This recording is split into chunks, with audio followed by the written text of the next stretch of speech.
The Gospel of John, chapter 2. On the third day there was a wedding in Cana of Galilee, and the mother of Jesus was there. Jesus and his disciples had also been invited to the wedding. When the wine gave out, the mother of Jesus said to him, "They have no wine."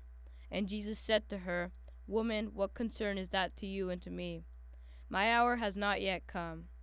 His mother said to the servants, "Do whatever he tells you." Now standing there were 6 stone water jars for the Jewish rites of purification, each holding 20 or 30 gallons. Jesus said to them, "Fill the jars with water," and they filled them up to the brim. He said to them, "Now draw some out, and take it to the chief steward." So they took it. Then the steward tasted the water that had become wine, and did not know where it came from, though the servants who had drawn the water knew.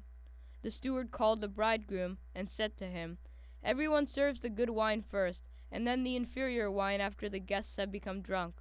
But you have kept the good wine until now." Jesus did this, the first of his signs in Cana of Galilee, and revealed his glory, and his disciples believed in him.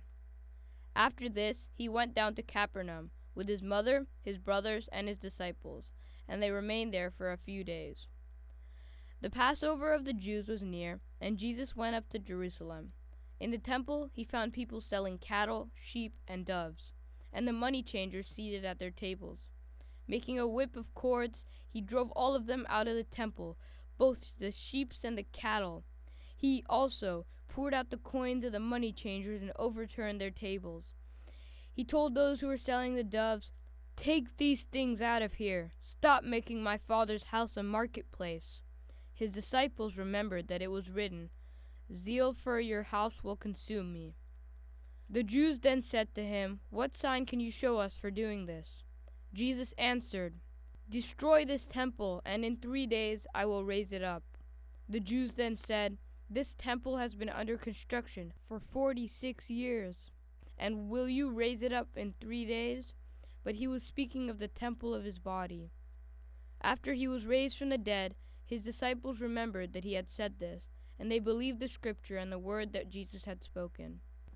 When he was in Jerusalem during the Passover festival, many believed in his name because they saw the signs that he was doing. But Jesus, on his part, would not entrust himself to them, because he knew all people, and needed no one to testify about anyone, for he himself knew what was in everyone.